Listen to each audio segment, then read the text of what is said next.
좀 더 집중적으로 소식을 전하는 뉴스토크.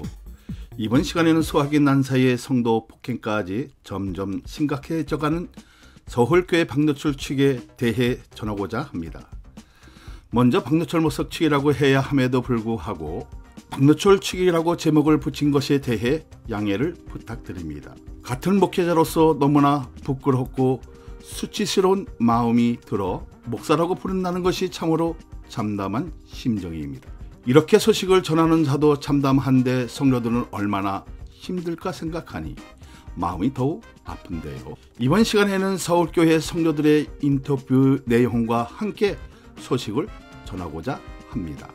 전민주 기자, 서울교회에서 또다시 용역들에 의해 성도들이 다치는 사태가 벌어졌습니다. 이와 관련해 전해주시죠. 참으로 거룩한 성전에서 있을 수 없는 일이 또다시 일어난 것인데요. 이번에 박노철 목사 측의 행태는 더욱 잔혹했다고 할 수 있습니다. 사건은 2월 3일 주일날이었습니다. 서울교회 성도들은 예배를 드리기 위해 2층 본당으로 올라갔습니다. 본당으로 들어가기 위해서는 첫 번째 출입문과 중간문을 거쳐서 들어가야 하는데 이 사이에 성도들을 가둬놓은 상태에서 소화기를 난사한 것입니다. 당시 현장은 좁은 공간이었고 폐쇄된 상태에서 박노철 목사 측이 소화기를 분사하면서 성도들은 숨도 제대로 쉴 수 없었고 굉장히 고통스러웠다고 전하는데요.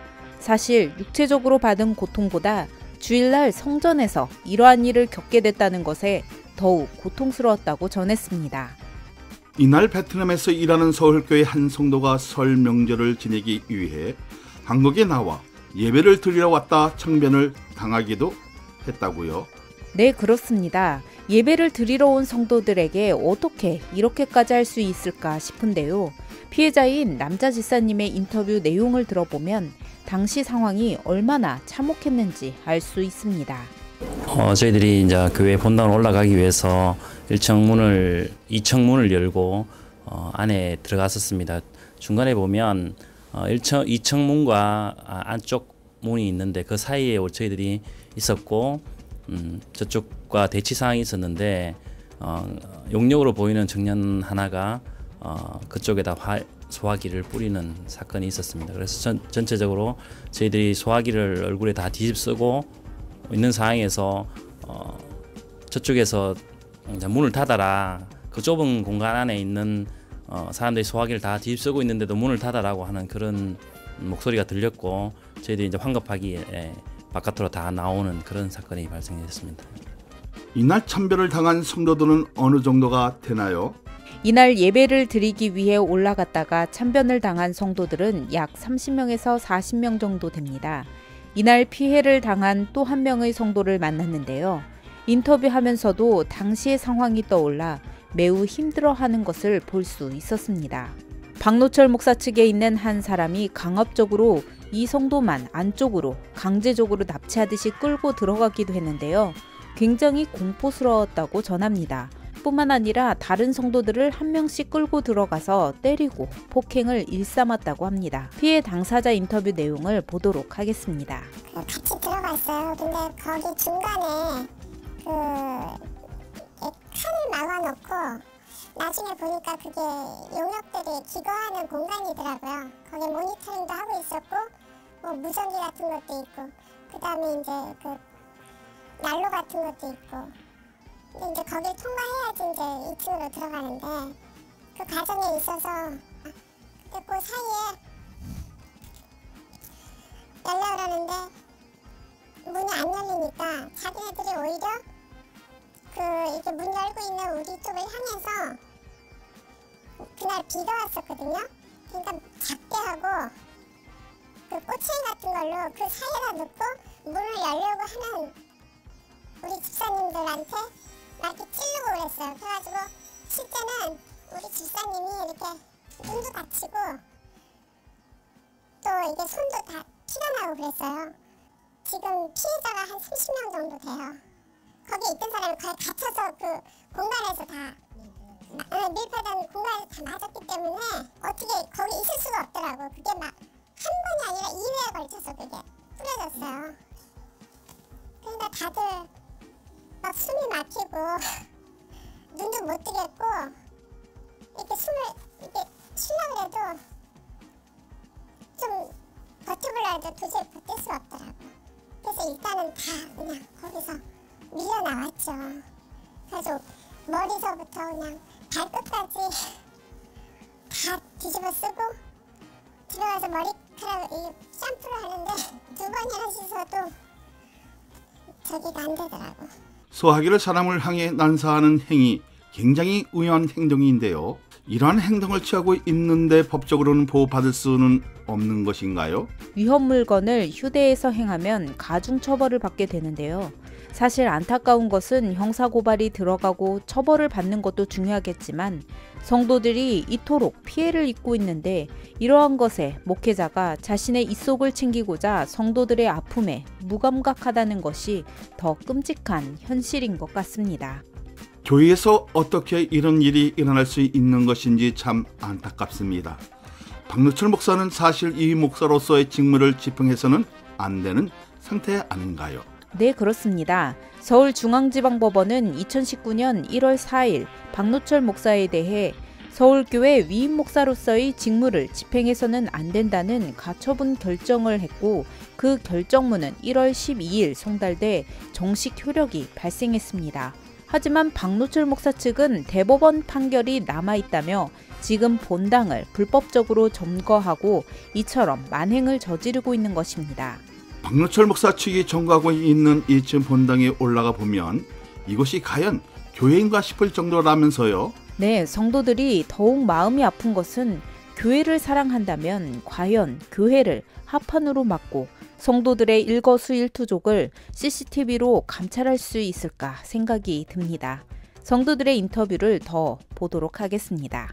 교회 예배를 드리려고 교회를 들어갔는데 이청분들은 교회 건물이라든지 이런 거에 대해서 전혀 상관하지 않고 아시바라든지 아니면 그 성전에 소화기를 뭐 뿌린다든지 또 지금 합판으로 건물을 막고 있는 거라든지 교회를 사랑하지 않고 교회에 어찌 되든 간에 교회를 차지하겠다는 그런 것으로밖에 보이지 않습니다. 박노철 목사 측은 왜 이렇게 점점 더 만행을 저지르고 있는 것일까요?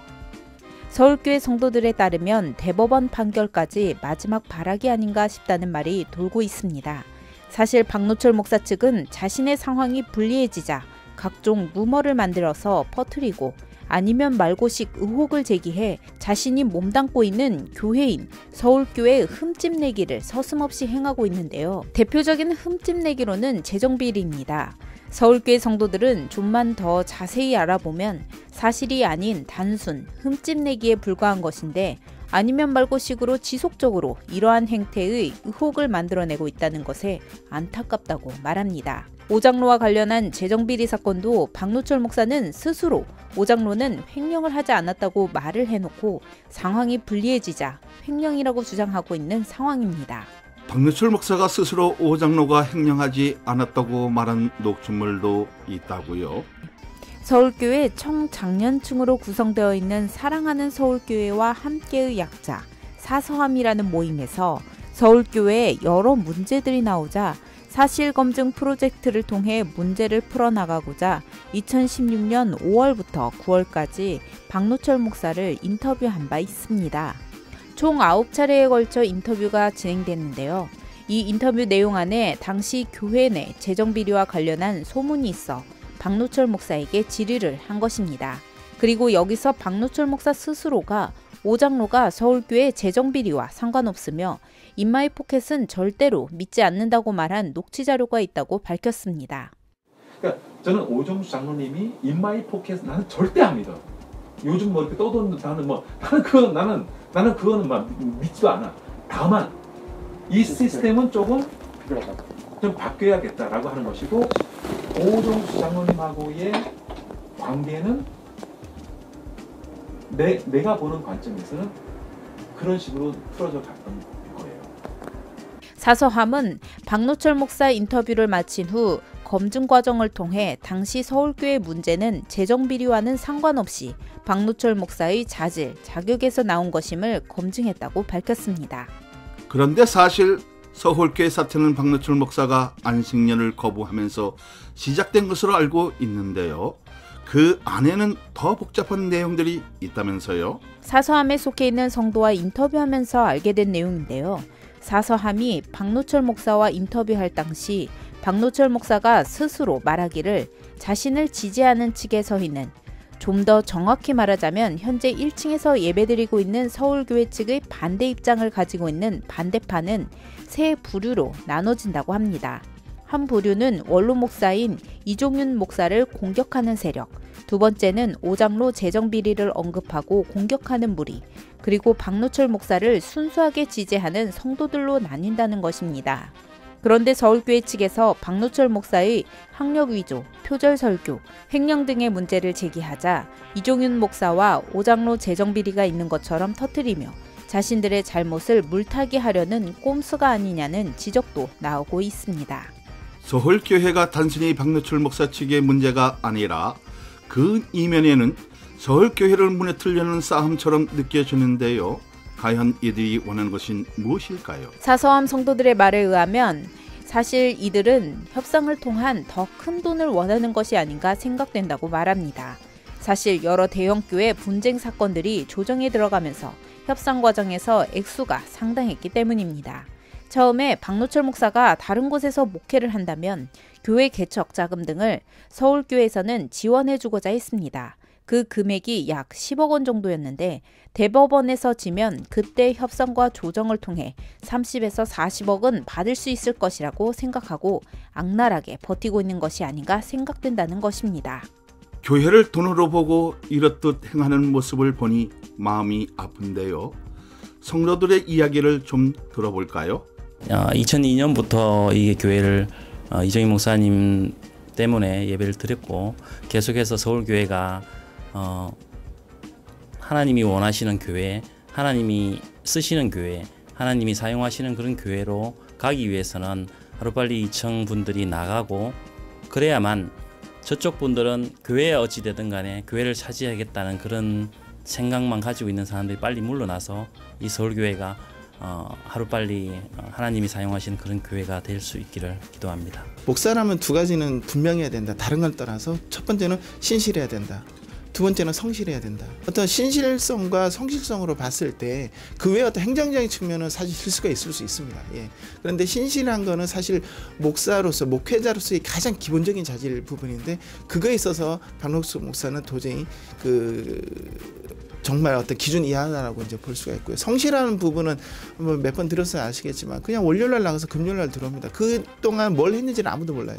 성실했으면 좋겠다, 아니면 좀 따뜻했으면 좋겠다, 이런 기대가 있었거든요. 근데 적어도 저는 설교 하나만이라도 정말 시간을 많이 투자하고 정말 노력해서 했다라고 하면 이런 사단까지는 안 오지 않았을까라는 생각이 들어요. 그래서 어떻게 보면 부족할 수 있는 목사긴 하지만 성실하지 못한 거, 근데 그거를 자기의 머리와 입으로 어떻게든 다 이렇게 요령껏 피해나가려 했던 그 모습이 좀 반대하게 된 가장 결정적인. 하나님은 항상 저희 편이시지만 또한 우리가 하나님 편에 서야 한다고 생각해요. 그래서 정말 하나님은 거룩하신 분이니까 그 거룩함을 닮아가야 되니까 진짜 영적 싸움에서 승리할 것을 믿고,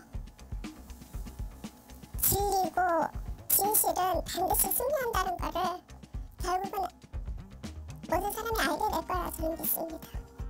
하나님은 우리 편이다. 주장하기 전에 우리가 먼저 하나님 편에 서고자 하는 성도들의 말이 참 목회자로서 제 자신도 돌아보게 합니다. 서울교회가 하나님 편에 바로 섰기에 주님을 보시기에 아름다운 교회로 바로 서기를 기도하며 뉴스토크 여기서 마칩니다.